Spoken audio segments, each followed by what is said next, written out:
फिर हमारा कोई जन्म नहीं होता, फिर हमारी कोई मृत्यु नहीं होती।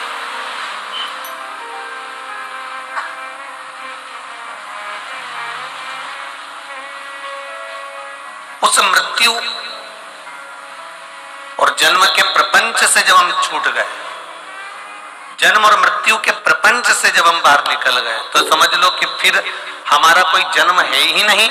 इसी को मोक्ष कहा गया। मुक्ति और मोक्ष में अंतर है। मुक्ति किसको कहते हैं कि बार बार जन्म लेना, फिर मर जाना, फिर जन्म लेना, फिर मर जाना, फिर जन्म लेना।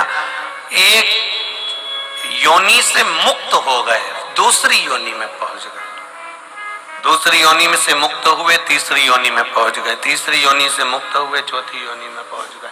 इसको केवल मुक्त होना कहा है, इसको मोक्ष नहीं कहा गया। मोक्ष का सार्थत्व है भगवान का भजन इतना कर लो, शिव तत्व इतना धारण कर लो,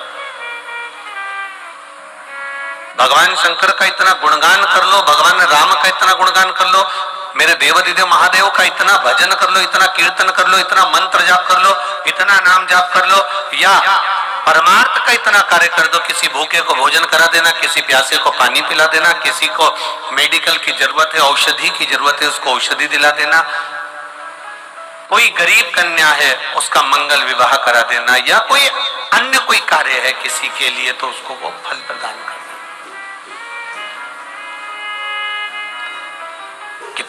कितना बार बार हम कहा गया है महाराज, मत बुरे कर्म कर बंदे वरना पछताएगा, भगवान की आंखों से तू बच नहीं पाएगा, तू बच नहीं पाएगा। अरे ओ अज्ञानी मत करना दानी, तेरे कर्म का फल भी तू ही पाएगा, जैसा किया तूने तेरे आगे आएगा। मत बुरे कर्म कर बंदे वरना पछताएगा, भगवान की आंखों से तू बच नहीं पाएगा, तू बच नहीं पाएगा। अरे ओ अज्ञानी मत करना दानी। हम अपने कर्म को कैसा करें, हम अपने भजन को कैसा करें, हम अपने कीर्तन को कैसा करें, हम अपने मंत्र जाप को कैसा करें, हमारे स्मरण को हम कैसा करें। महाराज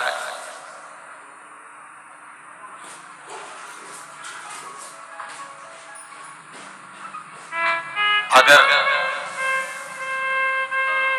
जूता पहन रहे हो और वो पांव में कसा रहा है, जूता पहन रहे हो और वो पांव में काट रहा है, पांव में तकलीफ दे रहा है, तो तुम क्या कहोगे? ये मेरे साइज का, जम के तो बोलो नहीं।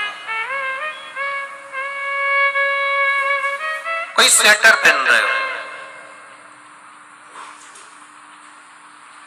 कोई वस्त्र पहन रहे हो, कोई कुर्ता पहन रहे हो, और वो अगर शरीर में तुमने पहना और बहुत कसाने लगा, बहुत कसाने लगा, तो तुम क्या कहोगे? ये मेरे साइज का। जूता तकलीफ देने लगे तो समझ लेना ये मेरे साइज का नहीं। कपड़ा तकलीफ देने लगे तो समझ लेना ये मेरे साइज का नहीं है। और रिश्तेदार अगर तकलीफ देने लगे तो समझ लेना कि ये भी हमारे साइज के यही नहीं।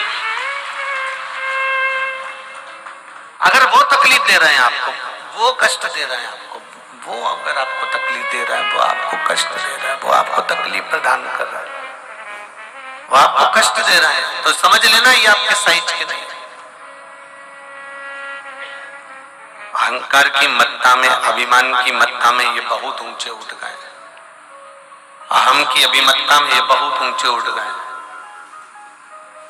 और अहंकार की अभिमत्ता में जब ये बहुत ऊंचे उठ गए, अहंकार की अभिमत्ता में जब ये बहुत ऊपर पहुंच गए हैं, तो ये समझ लेना कि ये अब आपके साइज के नहीं रहे। अब इनको साइज में लाना कठिन है।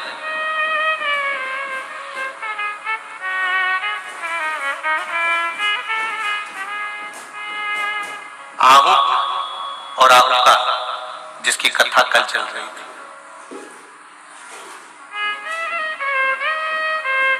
क्या इनका कोई रिश्तेदार नहीं था?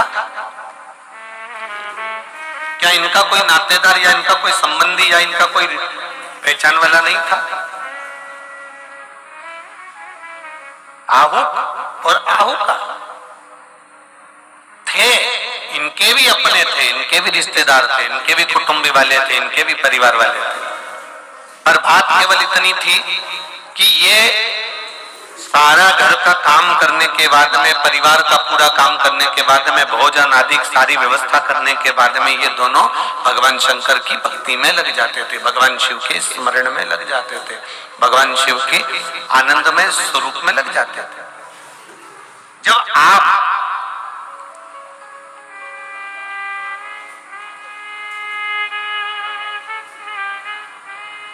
घर में बैठकर आस्था चैनल पर शिव महापुराण की कथा को सुन रहे हो,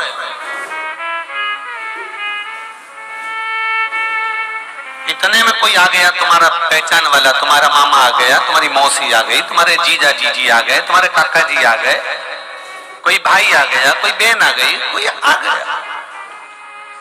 और आप कथा सुन रहे हो। आपका ध्यान उनकी ओर गया, आपने आदर करा, सम्मान करा, सत्कार करा, बिठाया, पानी पिलाया, परंतु फिर आप वापिस टीवी की ओर कथा को सुनने में लग गए। अब उनको बुरा लगेगा कि नहीं लगेगा? बोलो, जम के बोलो। लगेगा ना कि हम तो एक तो इनसे मिलने के लिए आए, हम इनके पास पहुंचे हैं, इनके नजदीक में पहुंचे, उनके पास में पहुंचे हैं, और उनके पास में पहुंचने के बाद भी, उनके पास में, उनके नजदीक में पहुंचने के बाद भी इनका ध्यान, इनका चित्त, इनका मन कथा में तो लग ही नहीं रहा, हम में तो लग ही नहीं रहा। बस ये टीवी के सामने आस्था चैनल पर जो कथा आ रही है उसको देख रहे हैं, या मोबाइल पर लगा हुआ है, या लैपटॉप पे लगा हुआ है, कथा में मन लगा। और सरल भाषा में समझो, आप मंदिर जा रहे हो थाली लेकर, आप भगवान के द्वार जा रहे हो भगवान का पूजन करने के लिए, अर्चना करने के लिए, सेवा करने के लिए, गला पकड़ रहा है, अर्चना करने के लिए, सेवा करने के लिए, भजन करने के लिए आप मंदिर जा रहे हो। और जब आप मंदिर जा रहे हो, सेवा करने के लिए पहुंच रहे हो, भगवान का भजन करने के लिए पहुंच रहे हो, मंत्र जाप करने के लिए पहुंच रहे हो, इतने में कोई तुम्हारे घर पर आकर बैठ गए और तुम आधे घंटे तक, 1 घंटे तक मंदिर से बाहर ही नहीं आए।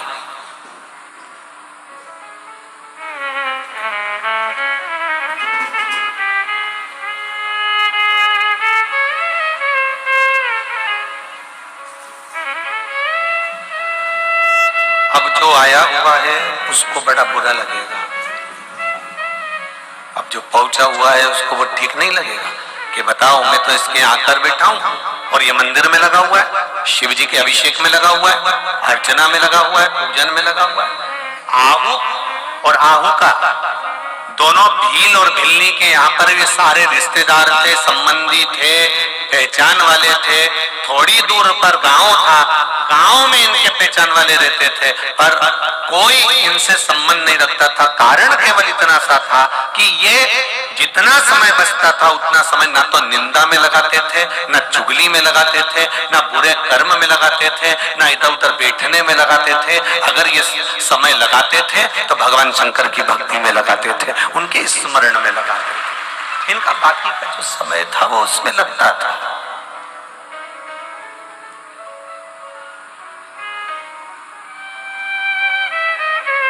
जितना समय इनका बचा वो देवाधिदेव महादेव के चरणों में लगा। अब आप में और उनमें कितना अंतर है?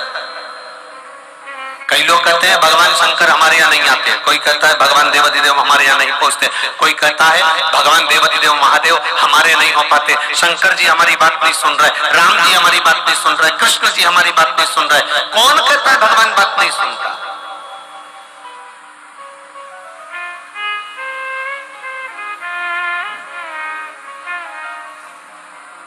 तुम्हें कहा किसने कि भगवान तुम्हारी बात नहीं सुनता? एक हाथी, श्रीमद् भागवत कथा और विष्णु पुराण, गर्ग संहिता में भी संवाद है, वराह पुराण में भी संवाद है, नारद पुराण में भी संवाद है। एक हाथी जिसका पांव मगर पकड़ लेता है, हाथी का पांव पकड़कर खींचकर पानी में लेकर जा रहा है, वह हाथी पूरे परिवार को बुलाता है, पूरे परिवार को बुलाने के बाद पूरी समाज को बुलाता है, समाज को बुलाने के बाद चिंगारता है, चिल्लाता है, कोई नहीं आता। तब उसे हाथी को समझ में आता है अब कोई नहीं आ रहा, तब वो हाथी परमात्मा को बुलाता है और भगवान दौड़ कर आता है। ये भागवत कर रही, ये हमारा विष्णु पुराण कर रहा है, ये हमारा गर्ग संहिता कर रही है, हमारा शास्त्र कर रहा है।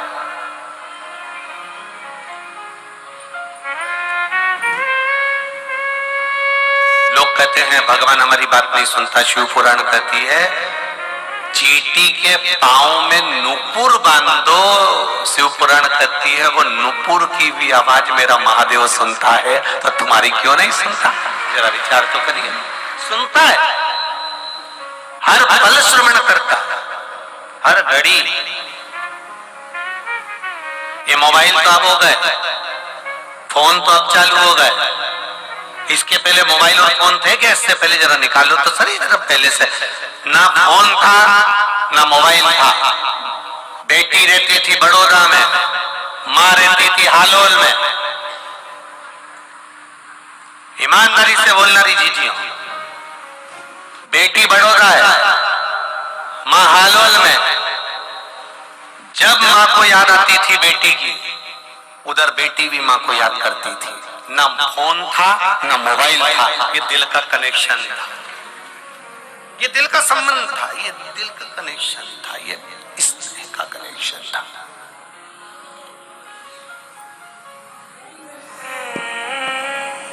जरा विचार करिए, सोचिए जरा। अब मोबाइल होने के बाद भी, फोन होने के बाद भी संबंध इतने पक्के नहीं है जितने पहले होते थे, बिना मोबाइल के, बिना फोन के। कितना पक्का संबंध होता था। एक बार लड़का लड़की को देखता था, एक बार संबंध पक्का हो जाता था, मरते दम तक निभाते थे दोनों पति पत्नी। आज के जमाने में संबंध पक्का होने के बाद में मोबाइल नंबर ले लिया जाता है, छोरा छोरी को फोन लगाता है, छोरी छोरे को फोन लगाती है, डिकरा डिकरी को और डिकरी डिकरे को फोन लगाती है, और 8-8 घंटा, 10-10 घंटा, 11-11 घंटा, 12-12 घंटा तक फोन चलता रहता है। शादी होने के एक दिन पहले तक रात को 3-3, 4-4 बजे तक बात होती रहती है। उसके बाद में जब संबंध हो गया, संबंध होने के बाद में 2 साल, 3 साल, 4 साल बाद दोनों पति पत्नी अदालत में खड़े मिलते हैं। इतना बात करने के बाद अब तो मोबाइल भी है, अब तो फोन भी है, अब तो लैपटॉप भी है, और डायरेक्ट ऑनलाइन बात चल रही है मोबाइल पे एकदम।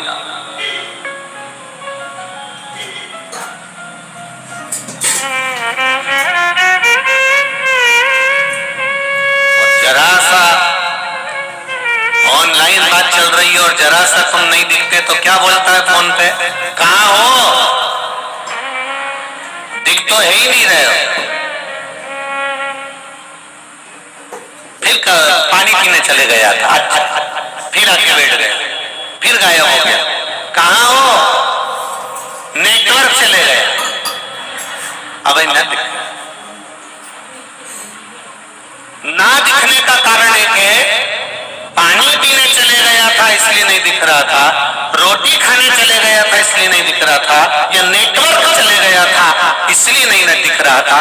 उसी तरह भगवान कब तक नहीं दिखता? जब तक हम किसी काम में लगे रहते हैं या हमारा नेटवर्क चले गया।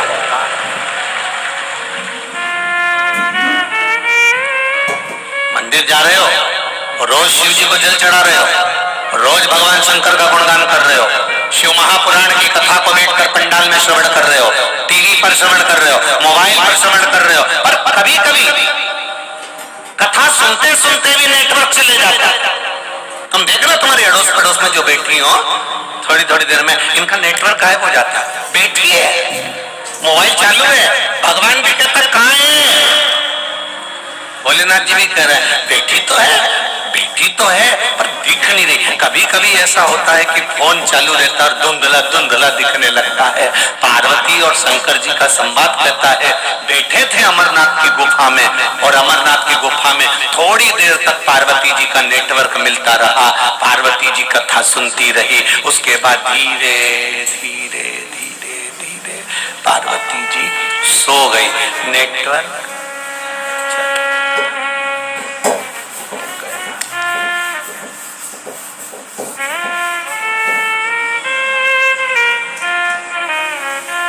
जब जागी पार्वती जी, शिव जी ने पूछा कथा सुनी तूने? हाँ। कहां तक सुनी? 9वें स्कंद तक। फिर मेरी धीरे धीरे आंखें लगती चली गई, दिखना बंद हो गया, समझना बंद हो गया। भगवान समझ गए कि नेटवर्क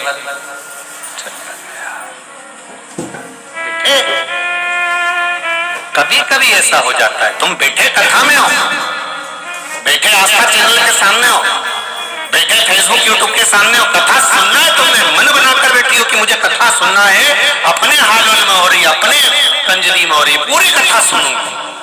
पर बैठी तो थी, पर बैठे बैठे मन में आ गया फ्रिज के अंदर दूध रख के नहीं आई, कहीं बिल्ली नहीं पी जाए। नेटवर्क गायब हो गया, पहुंच गया पहुंच गया गया। अब वो नेटवर्क गया,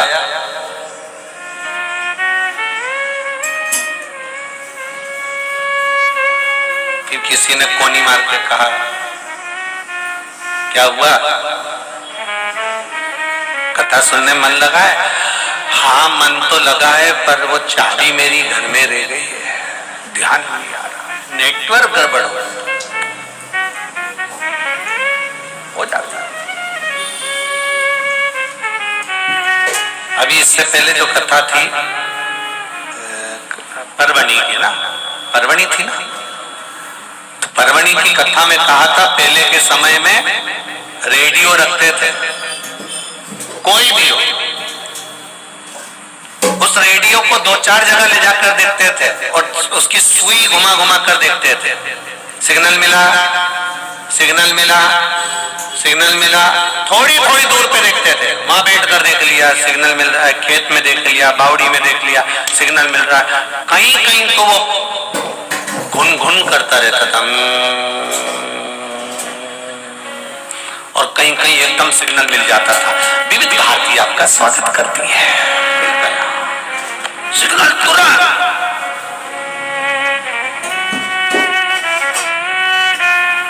अब क्या करा उसने, रेडियो वाले ने, उसको मालूम है बेलपत्री के पेड़ के नीचे बैठूंगा या कुएं के पास बैठूंगा या मंदिर के पीछे बैठूंगा या वहां जाकर बैठूंगा, नेटवर्क मिल जाएगा। सारे रेडियो वालों को उसने बता दिया कि वहां जाकर बैठ जाना, नेटवर्क मिल जाएगा। बाकी की जगह घूमोगे तुम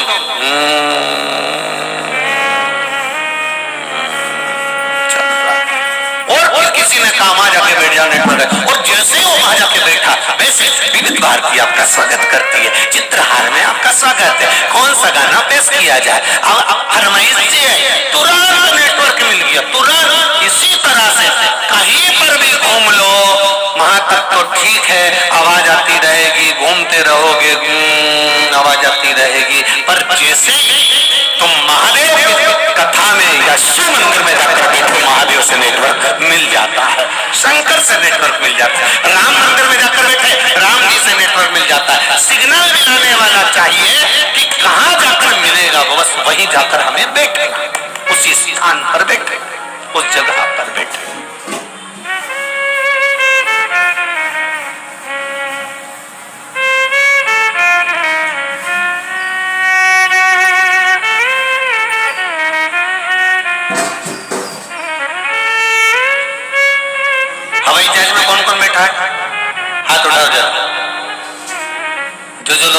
बैठ जाइए। बैठ गए, चलो ठीक है। वो मैडम माइक लेके बोलती है, कृपया अपना मोबाइल फ्लाइट मोड पे डाला। मतलब अब तुम्हारा ये मोबाइल इसमें नहीं चलेगा, तो फ्लाइट मोड पर डाल लीजिए। वो ये कहना भूल जाती है कि अब तुम बहुत ऊपर उड़ने वाले हो, भरोसा किसी का नहीं है। अपने मन को भगवान के मोड पर डाल दो। वो उल्टा बोल जाती है कि फ्लाइट मोड पे डाल दो। उसने मोबाइल का बोला पर मन का नहीं बोला।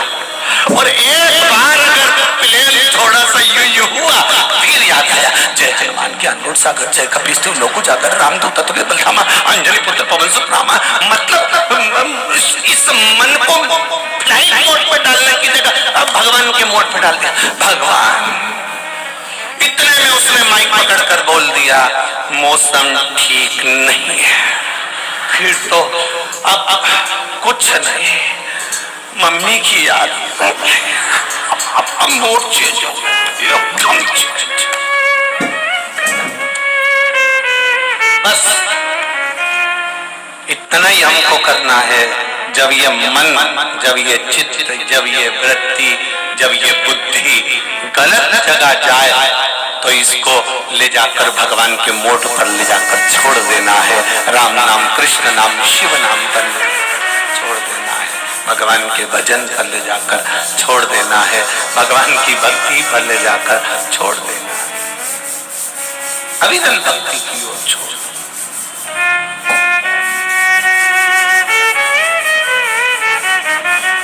आहू का दोनों रिश्तेदार हैं, गांव में रहते हैं, परिवार वाले हैं, गांव में रहते हैं,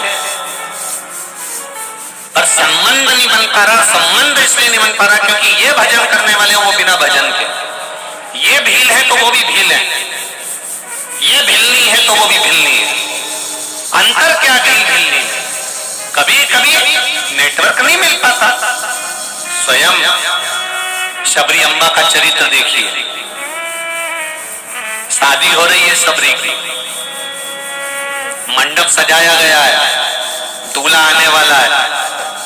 सुंदर शबरी अम्बा ने अपने पिताजी से पूछ लिया कि पिताजी, ये इतने सारे जीव जानवर लेकर आए हो, इनका क्या करोगे? तो कहा बेटा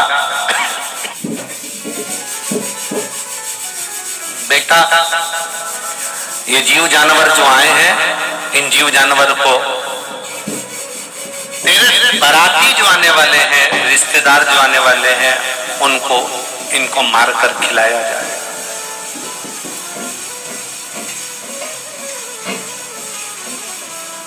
ये जो जीव जानवर आए हैं, इनको आने वाले जो मेहमान हैं, तेरे बाराती हैं, उनको मारकर खिलाया जाए।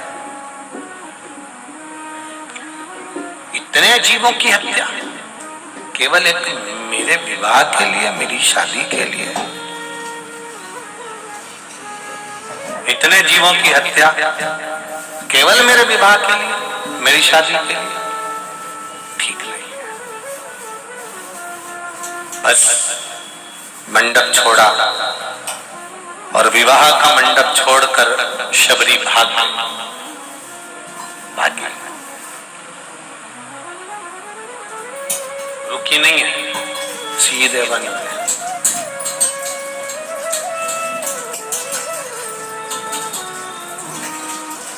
जरा सा नेटवर्क मिलाई था और शबरी अम्बा चली गई।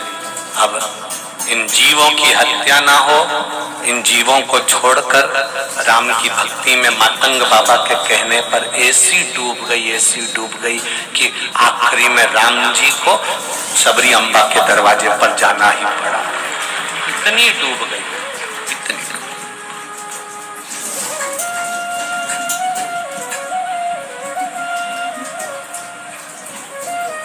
इतनी भक्ति, इतना विश्वास, इतनी दृढ़ता थी कि उसमें वो डूब जाती।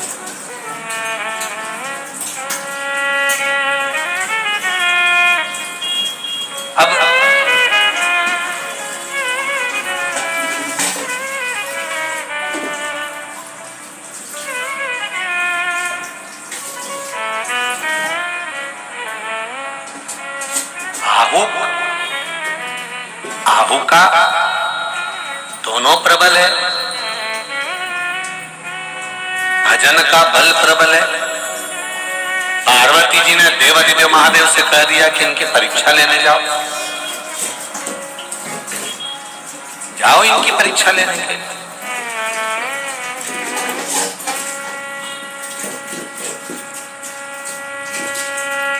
जिस दिन मृत्यु लोक पर हमारा जन्म होता है और जिस दिन हम मरते हैं, 21,600 श्वास मानव के शरीर से प्रतिदिन निकलती है। 3.5 करोड़ रोम छिद्र ये मनुष्य के शरीर पर होते हैं। ये 3.5 करोड़ रोम है ये मानव के शरीर, 3.5 करोड़ रोम। और 21,600 श्वास जो प्रतिदिन निकल रही है, ऐसी कोई श्वास नहीं है जो भगवान का भजन नहीं करना चाहती। प्रत्येक श्वास परमात्मा का नाम लेना चाहती है, प्रत्येक श्वास भगवान की भक्ति करना चाहती है। और परमात्मा ने एक बात कही है, भक्ति करना, भजन करना, स्मरण करना, पर परिवार को पालते हुए, परिवार को लेकर चलते हुए, परिवार को साधते हुए, परिवार का स्मरण करते हुए।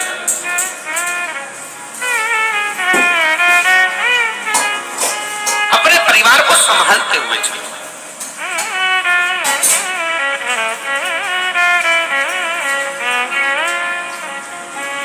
कोई साधु, कोई सन्यासी, कोई तपस्वी, कोई संत आपसे ये कभी नहीं कहेगा कि आप भी साधु बन जाओ। साधु एक बात जरूर कहेगा, संत एक बात जरूर कहेगा कि आप अच्छे गृहस्थी बन जाओ, अपने बच्चों को संभालो, अपने परिवार को संभालो और सत्यता का जीवन जीना चालू कर दो, अपने जीवन को सत्यमय बनाओ। अपने जीवन को सार्थक कर लो, अपने जीवन को आनंदित कर लो, अपने जीवन को सत्यमय बनाने का प्रयास करो। वो कहेगा। शंकर भगवान को माता पार्वती जी ने कहा जरा परीक्षा लेने जाओ।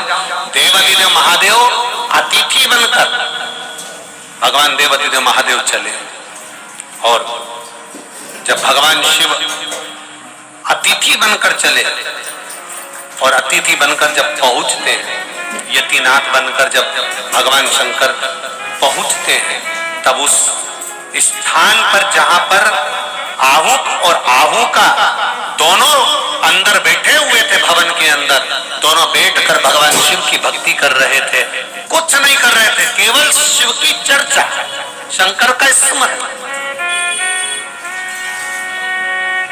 यहां आप और हम बैठकर क्या कर रहे हैं? केवल शिव की चर्चा कर रहे हैं, केवल भगवान शंकर के विषय में बात कर रहा है।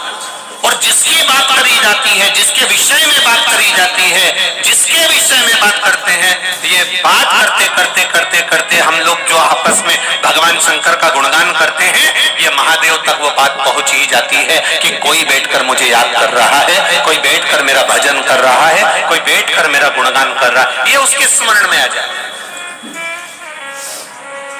आप प्रयास करना, एक कमरे में बैठना, एक कमरे में बैठना और किसी एक व्यक्ति जो तुम्हारा सबसे ज्यादा विश्वास पात्र है उसको उस कमरे में बिठा लेना और दोनों मिलकर किसी व्यक्ति की बात करना, दोनों मिलकर किसी की बात करना और दोनों कसम खा लेना, ना तुम बताना ना हम बताएंगे, मत बताना। पर आप दोनों ने जो बात करी है, जिसके विषय में बात करी है, उस तक वो बात अपने आप पहुंच जाती है। इसी को लोग कहते हैं कि वो कहते हैं ना, जैसे कि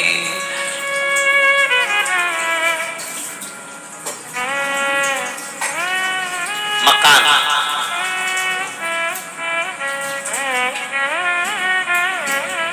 पूरा बोलो एक बार वापस। मकान, पीछे क्या लिखा है? कान। मतलब कहीं पर भी बैठ के बात कर लो, दीवार के कान होते हैं, उसी का नाम मकान है। वो सुनती है, बल लेती है, हमारे मुख से निकला हुआ शब्द ये वायुमंडल के द्वारा वहां तक पहुंच जाता है जिसकी हम बात कर रहे होते हैं, उसी तरह हमारा देवाधिदेव महादेव वैकुंठ में नहीं रहता, हमारा देवाधिदेव महादेव कहीं इंद्रलोक में नहीं रहता, हमारा देवाधिदेव महादेव इसी पृथ्वी पर रहता है। हम यहाँ बैठकर चर्चा करेंगे तो वहां तक ये तरंग पहुंच ही जाता, पहुंचती।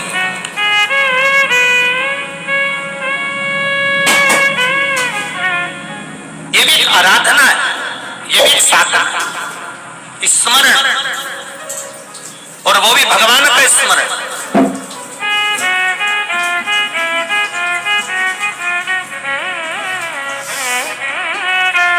एक लड़के ने प्रश्न करा था परवड़ी में कि गुरुजी,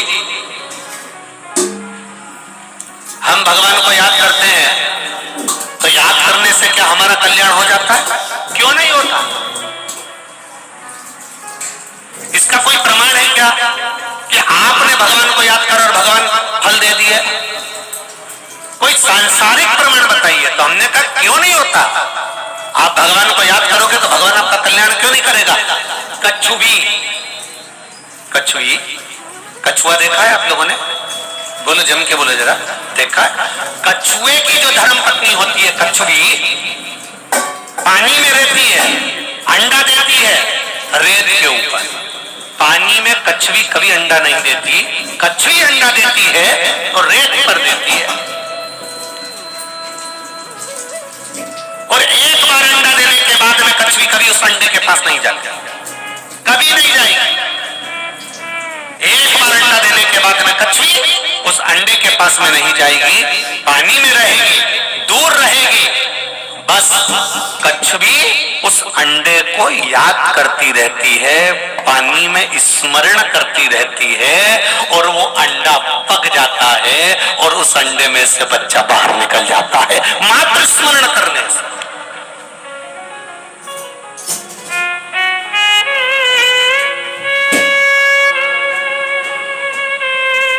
मात्र स्मरण करने से।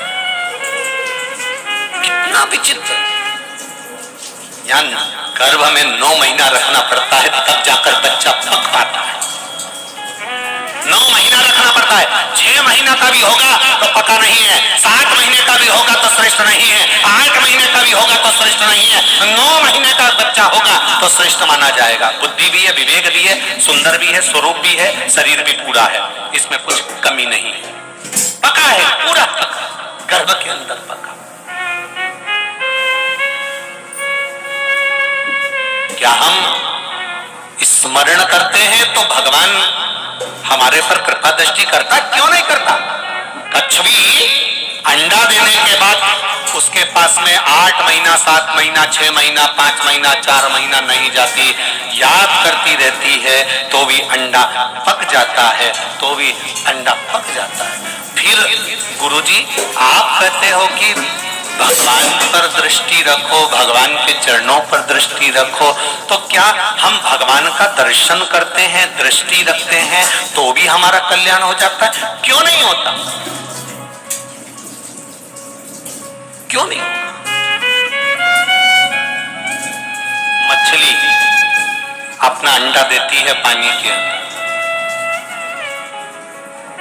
मछली जब पानी के अंदर अंडा देती है तो मछली उस अंडे के पास कभी नहीं जाती, तैरती तैरती मछली बस उस अंडे पर अपना ध्यान लगाती है, अपनी दृष्टि देती है। कछुई स्मरण कर कर अंडे को पका देती है, मछली देख देख कर अंडे को पका देती है और अंडे में से बच्चे का जन्म हो जाता है। दृष्टि से भी हमारा कल्याण। दृष्टि मात्र परमात्मा के चरणों पर होगी, भगवान के चरणों पर होगी, भगवान पर होगी तो भी हमारा कल्याण हो जाएगा। महाराज, फिर आप कहते हो कि कथा सुनो, कथा सुनने से कल्याण हो सकता है? क्यों नहीं होगा? टिटहरी अपने बच्चे को जन्म देती है, टिटहरी अंडे को जन्म देती है और अंडे को पृथ्वी पर पटक देती है। टिटहरी उस अंडे के पास में कभी नहीं आती, टिटहरी बस एक काम करती है, आकाश में उड़ती है और चिल्लाना चालू कर देती है। इतनी चिल्लाती है, इतनी चिल्लाती है कि टिटहरी के शब्द से अंडा पक जाता है, उसका बच्चा जन्म ले लेता है। उसी तरह भगवान की कथा जब होती है, हम सुनते हैं, गर्जना होती है, शब्द निकलते हैं, मंदिर में घंटियां बजती है, घंटाल बजते हैं, उसके शब्द जब निकलते हैं तो हम जैसे जीवों का कल्याण अपने आप हो जाता है। ये शब्द की गर्जना। और महाराज, आप कहते हो कि शिव मंदिर में जाओ, शंकर जी का स्पर्श कर लो, चरणों का स्पर्श कर लो, भगवान के मंदिर की देहली का स्पर्श कर लो। स्पर्श से क्या मतलब है? हमारा कहना है, मोरनी अपने बच्चे को जब जन्म देती है, मोरनी अंडे को जब जन्म देती है, तो मोरनी अपने अंडे को कहीं छोड़कर नहीं जाती, उसके स्पर्श में, उसके साथ, उसके ऊपर बैठी रहती है, स्पर्श में लगी रहती है, तो वो अंडे से बच्चा जन्म ले लेता है। हम भगवान के चरण पकड़ लेते हैं तो हमारा भी कल्याण हो ही जाता है। ये स्पर्श, स्मरण, जरा ध्यान देना। पहले नंबर पर क्या है? बोलो, जम के बोलो जरा। स्मरण, याद करना। दृष्टि, दर्शन करना, भगवान का दर्शन। शब्द, कथा सुनना, बोलना। और चौथे नंबर पर है स्पर्श। ये चार चीजों में से अगर हमने एक चीज भी अपनी जिंदगी में उतार ली तो ये निश्चित है कि मेरा देवाधिदेव महादेव आपको मिलेगा जरूर। हर हर महा, वो मिलेगा जरूर। आपकी भक्ति, आपका विश्वास, आपकी दृढ़ता, आपका आनंद वहां तक होना चाहिए।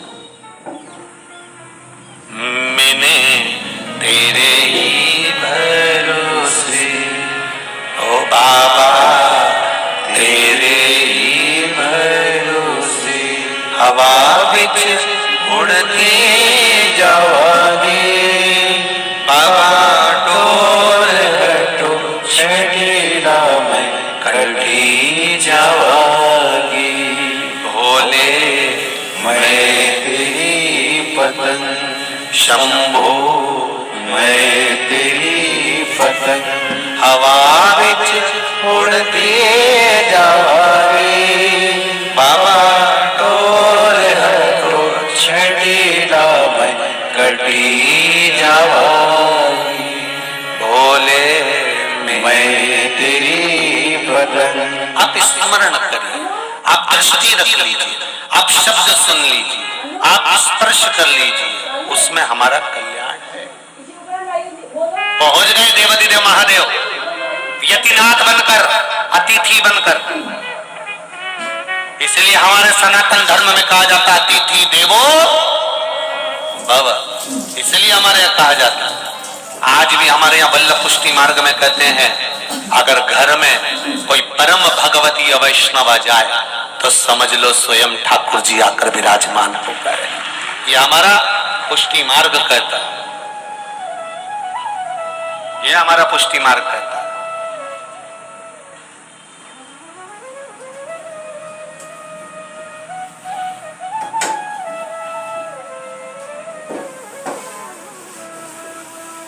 पुष्टि मार्ग में गुंजा माला भी बनाई जाती है ना, तो एक फूल की पंखड़ी को 4 बार मोड़ा जाता है और फिर सुई से पिरोया जाता है। एक पंखड़ी को। एक परम भगवती वैष्णव ने पूछ लिया कि इसको 4 बार क्यों मोड़ा है? तो हमने कहा बचपन, जवानी, अधेड़ी और बुढ़ापा सब पिरोकर भगवान के चरणों में छोड़ दिया है। अब वो संभाल, सब दे दिया उसको, परमात्मा को सब समर्पित कर दिया।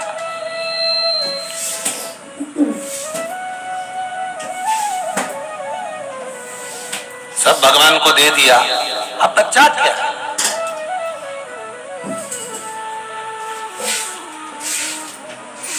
समर्पण भगवान।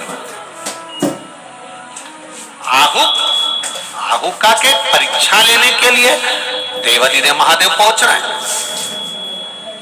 यतिनाथ बनकर, अतिथि बनकर पहुंच गए।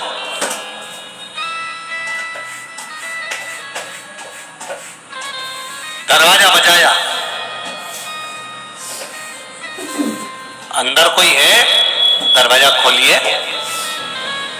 अंदर कोई है, दरवाजा खोलिए।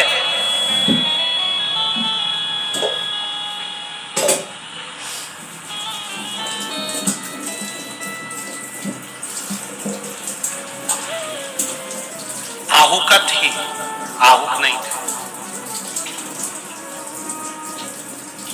आहुक कुछ कार्य से गए हुए थे तो आहुकत ही।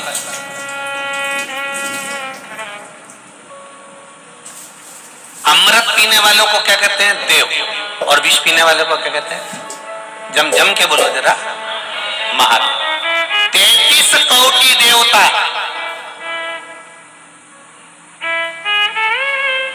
सबसे ज्यादा बात किसकी मानते थे?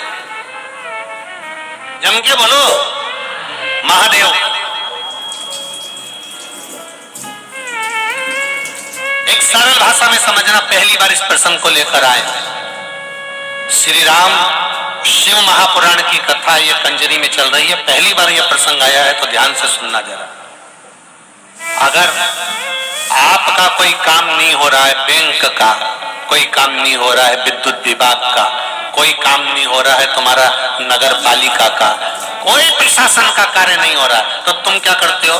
फाइल तो लेकर जाते हो, साथ में उस प्रशासन का कोई परिचित व्यक्ति जिसकी सब मानते हो,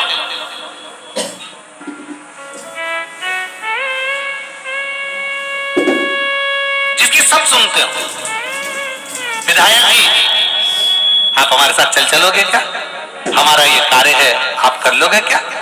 महात्मा जी, आप हमारे साथ चलोगे क्या? हमारा ये कार्य कर दोगे?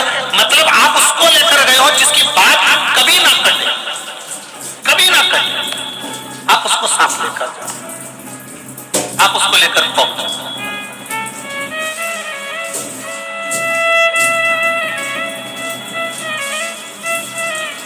बबीता बेन, जिसका प्रश्न है हालोल से, जिन्होंने सीहोर मैसेज करा है, बबीता बेन हालोल वाली, कि हम भगवान के पास में अपना काम करवाना है तो भगवान के पास जाएं तो हम क्या लेकर जाएं? जैसे कोई विधायक को ले जाता है, कोई अध्यक्ष को ले जाता है, कोई किसी को साथ ले जाता है तो प्रशासन का कार्य हो जाता है, हम किसको लेकर जाएं? अरे भाई, हमारे सनातन धर्म में तो पहले से कहा गया है कि मंदिर जाओ तो श्रीफल लेकर जाओ। क्या लेकर जाओ? श्रीफल। श्रीफल किसका प्रतीक है? अरे बोलो तो जम के, श्रीफल किसका प्रतीक है? देवाधिदेव महादेव का। शंकर जी के भी 3 नेत्र हैं तो श्रीफल में भी, आज जाकर श्रीफल की जटा को निकाल कर देखना, उसमें 3 नेत्र मिलेंगे। शिव जी की भी जटा है तो श्रीफल की भी जटा है। शंकर भगवान को कहते हैं कर्पूर गौरम करुणाम तारम। शंकर भगवान का बाहर का स्वरूप देखोगे तो कठोर मिलेगा, भीतर से मेरा महादेव सबके लिए अमृत देकर विष पीने वाला बेटा है, वो सबके लिए निर्मल है, इसलिए श्रीफल भी ऊपर से कठोर अंदर से नर्म है। उसको कहते हैं महामृत्युंजय, रोग को हरने वाला। तो श्रीफल का पानी, नारियल का पानी भी रोग का हरण करता है, इसलिए उसको कर्पूर गौरम कहा जाता है। शिव के 3 नेत्र हैं, श्रीफल के 3 नेत्र। शंकर की जटा है, श्रीफल की जटा है।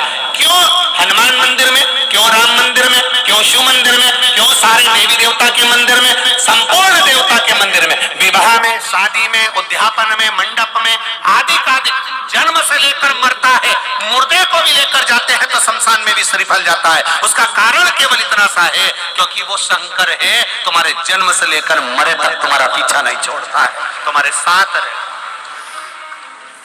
किसी गुरु को बुलाना है, श्रीफल दे देते हैं। किसी से काम निकालना है, श्रीफल दे देते हैं। किसी का सम्मान करना है, श्रीफल दे देते हैं। क्यों?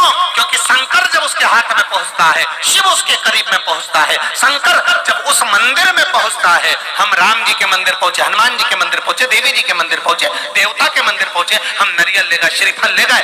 श्रीफल ले जाकर हमने जब दिया तो देवता प्रसन्न हो जाते हैं कि मेरा महादेव आ गया है, इसकी पहचान बहुत ऊपर है, इसकी फाइल निपटाना पड़ेगा। मेरा महादेव आया है, इसकी फाइल निपटाना पड़ेगी। लोग कहते हैं उसने एक श्रीफल दिया, काम निपट गया। क्योंकि वो श्रीफल नहीं है, वो मेरा देव अधिदेव महादेव है। उसको पहचान नहीं है लोगों को, बस कह दिया नारियल है, श्रीफल है, पहचान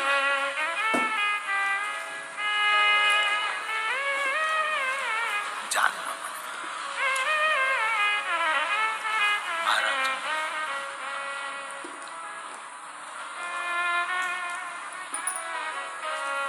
होके नंदी पे सवार,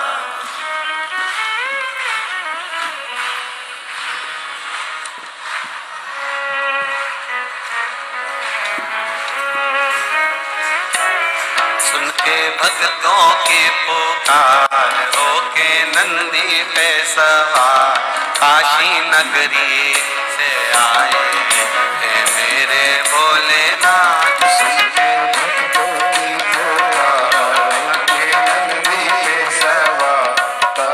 नगरी से आए हैं मेरे भोलेनाथ। सुन के भक्तों की पुकार, होके नंदी पे सवार, काशी नगरी से आए हैं मेरे भोलेनाथ। सुन के भक्तों की पुकार, होके नंदी पे सवार, काशी नगरी से आए हैं मेरे भोलेनाथ। पुकार होके नंदी पे सवार, काशी नगरी से आए मेरे भोलेनाथ। सुन के भक्तों की पुकार, होके नंदी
पहने भोले जटाओं में गंगा, चम चम चमकता है माथे पे चंदा।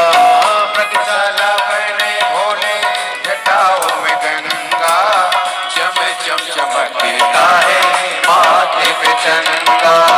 नगछाला पहने